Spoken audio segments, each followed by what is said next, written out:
Hi there, everyone, and welcome to the Daily Gardener, and thank you for listening. I'm your host, Jennifer Ebling. It's November 19th. Today we celebrate the English poet who often wrote of the natural world and the garden. We'll also learn about the man who coined the term landscape architect. We'll read a letter written by a garden writer about the last flowers in her fall garden. And we'll learn about the Canadian botanist and writer who had a marvelous column called The Notebook. We'll hear some relatable words about November from a gardener and writer, and we grow that garden library with a book that helps you learn to become a market gardener and more self-sufficient. And then we'll wrap things up with a #1 instrumental song about fall leaves. But first, I just want to remind you to head on over to thedailygardener.org so that you can sign up for my free Friday newsletter, which features a personal update from me every single week, along with garden-related items for your calendar, all of the books that are featured in the Grow That Garden library for the week, gardener gift ideas, garden-inspired recipes, and so much more. Plus, every week, one lucky subscriber will win a book from the Grow That Garden Library bookshelf. So head on over and subscribe today. Here's today's curated news. Today's news was written by Brian Kidd, and I loved this article. It's called How to Encourage a New Generation of Gardeners. And you know, that is such an excellent topic. Now, as with all of my curated news articles and original blog posts, I've shared it in the free Facebook group for the show, the Daily Gardener Community. So you don't have to track down links or try to take notes. The next time you're on Facebook, just search for the Daily Gardener Community, where you'd search for a friend and then request to join. I'd love to meet you in the group. Here's today's brevities. Today is the anniversary of the death of the English poet Alfred Lord Tennyson, who died on this day, November 19th, in 1850. Alfred was the fourth of 12 children in his family, and he became one of the most well-loved Victorian poets. Today, Alfred's walled garden on the Isle of Wight is still available for walkthroughs. Both Alfred's home and the garden have been restored to their former glory, and the property gets top ratings on TripAdvisor. And here's Tennyson's most quoted sentiment by gardeners. "If I had a flower for every time I thought of you, I could walk through my garden forever." Aw. And today is the anniversary of the death of the landscape architect Calvert, Vaux, who died on this day, November 19th, in 1895. Calvert was born in England, but he came to the United States at the age of 24 to work on landscape projects with Andrew Jackson Downing. Together, they planned the grounds around the Capitol and the Smithsonian Institution in Washington. After Downing's untimely death, Calvert named his second son Downing to honor his partner and friend. Calvert went on to work with many talented people during his career, including Jacob Weidenman and George Radford. When Calvert Vaux came up with a public competition to design Central Park, he teamed up with Frederick Law Olmsted. While they worked on Central Park, Calvert coined the term landscape architect to describe what they were doing. Calvert said that his goal for Central Park was to translate democratic ideas into trees and dirt. Since Frederick and Calvert worked so well together, they continued to work on joint park projects like Prospect Park in Brooklyn, South Park in Chicago, and the New York Reservation at Niagara Falls. In 1895, at the age of 70, Calvert was living with his son in Brooklyn. He developed a morning walk ritual, and Calvert often visited Prospect Park. On this day, in 1895, the weather was foggy, and Calvert decided to walk the pier along Gravesend Bay. 2 days later, after his kids reported him missing, newspapers shared this description. Missing since Tuesday, Calvert Vaux, 4 feet 10 inches tall, medium build, gray hair and full beard, ruddy complexion, wore a blue overcoat with velvet collar, blue trousers, dark mixed undercoat, no vest, black derby hat, wears gold-rimmed glasses, shirt has a name on it.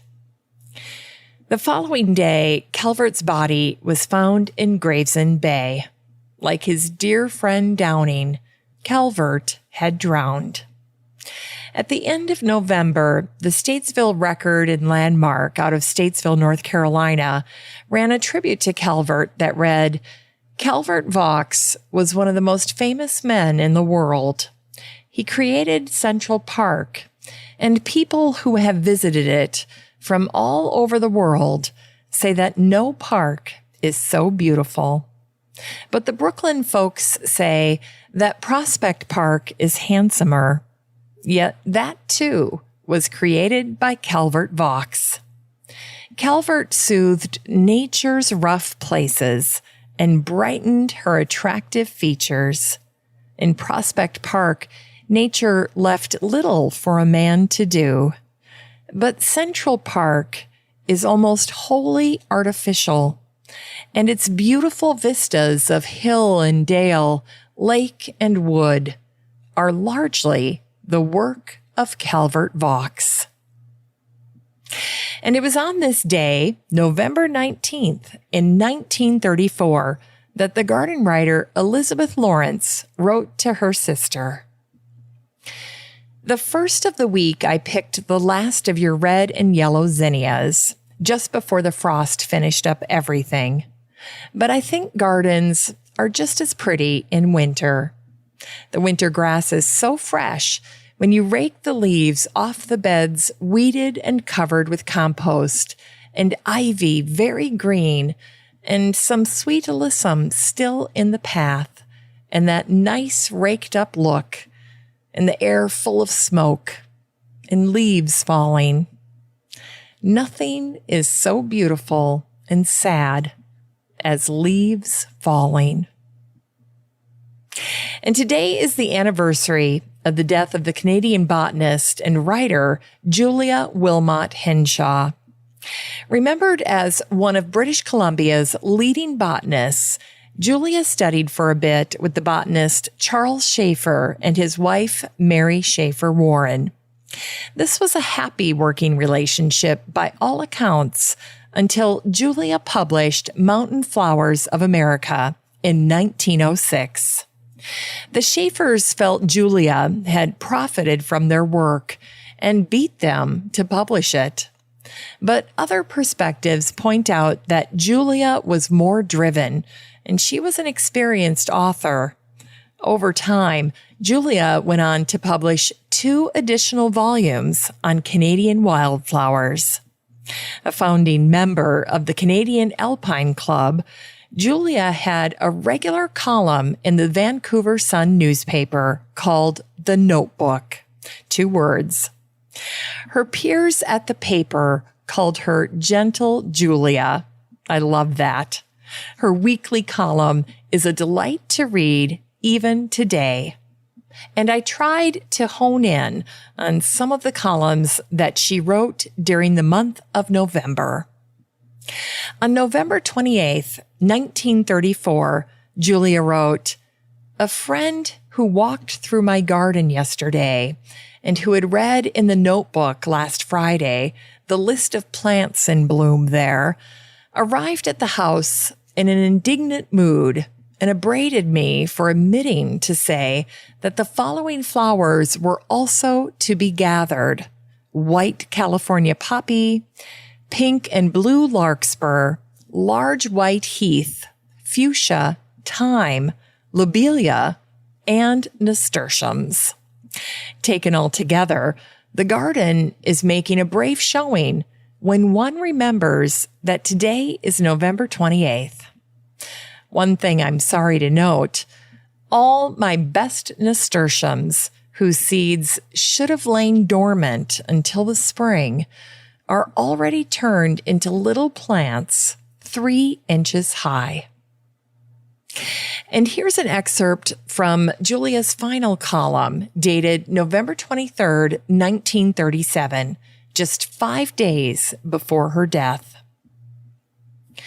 We have become so used to the tame mushrooms grown in sheds and carefully reared for year-round sale that October and November fail to any longer bring in their wake the old thrill of gathering wild mushrooms, the flavor of which so far surpasses that of the homegrown varieties, useful as the latter are in their steady procurableness.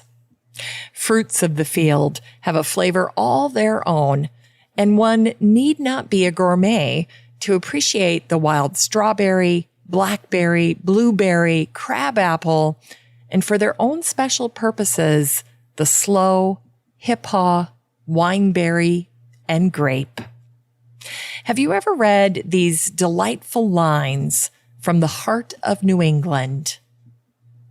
Oddly fashioned, quaintly dyed, in the woods the mushrooms hide, rich and meaty, full of flavor, made for man's delicious savor. But he shudders and he shrinks at the piquant mauves and pinks. Who is brave enough to dare curious shapes and colors rare? But the toadstools bright and yellow tempt and poison many a fellow. Nay, a little mushroom study would not injure anybody. Love that. In Unearthed Words, today's words are from the gardener and garden writer, Amy Stewart, from her book, From the Ground Up. Like a chain letter, I will take a plant from this garden to the next, and from the next garden to the one after that, and so on, until someday I'm an old woman nurturing along with a patchwork quilt of a garden, with cuttings and scraps from every garden I tended before. It's time to grow that garden library with today's book, Mini Farming by Brett Markham. This book came out in 2010, and the subtitle is Self-Sufficiency on a Quarter of an Acre.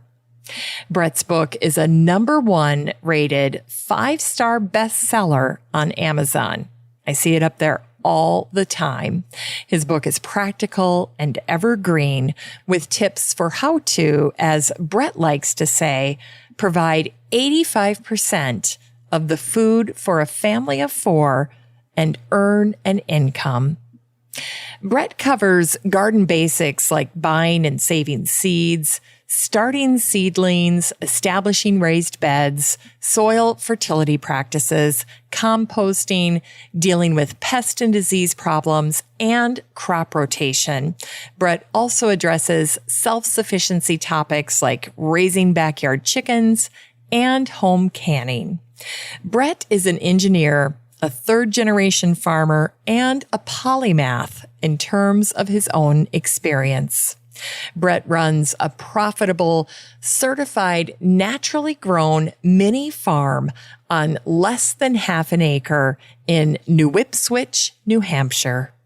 This book is 240 pages of DIY gardening and gardening for profit. And I think it would make a wonderful holiday gift, especially if you need to find the perfect gift for someone interested in self-sufficiency. You can get a copy of Mini Farming by Brett Markham and support the show using the Amazon link in today's show notes for around $7. Finally, here's something sweet to revive the little botanic spark in your heart. On this day, November 19th in 1955, Autumn Leaves by Roger Williams reached the top spot on the music charts. Autumn Leaves was Roger's most successful song and the first instrumental song to reach number 1 on the Billboard charts during the rock era. As a performer, Roger Williams was less flamboyant than Liberace. He was, however, a lifelong friend of Ronald Reagan. Roger played for so many presidents that he became known as the pianist to the presidents. For Roger's 80th birthday, Steinway made a limited edition $285,000 golden piano. The piano features Roger's signature and has an inscription, "The lyrics and music for Autumn Leaves' first verse." Here it is. The falling leaves drift by the window, the autumn leaves of red and gold. I see your lips, the summer kisses, the sunburned hand I used to hold. Since you went away, the days grow long, and soon I'll hear old winter's song. But I miss you most of all, my darling, when autumn leaves start to fall. After today's episode, you should treat yourself and ask Alexa or Google to play Roger Williams' Autumn Leaves. I just did that. It's fantastic. The arpeggio-laden song conjures the quintessential image of autumn, leaves letting go of the tree branches and falling to the ground. Thanks for listening to The Daily Gardener, and remember, for a happy, healthy life, garden every day. The Daily Gardener is produced in lovely Wyoming, Minnesota with the help of Paige Mance, Brooke Bierbaum, Kiana Rayleigh, Maddie Doyle, Natalie Decker, and Eric Begay. You can find The Daily Gardener on all your favorite social media. You can follow the show on Instagram, and listeners always have a standing invitation to join the free Facebook group for the show. Just search for Daily Gardener Community the next time you're on Facebook and request to join. All the stories and books that are featured on the show can be found over at thedailygardener.org, thedailygardener.org. And while you're there, be sure to sign up for my free Friday newsletter. Last but not least, you can share your own gardener greetings on the show by emailing me at jennifer@thedailygardener.org. I'm your host, Jennifer Ebling, and as always, have a great day in the garden, and we'll see you tomorrow.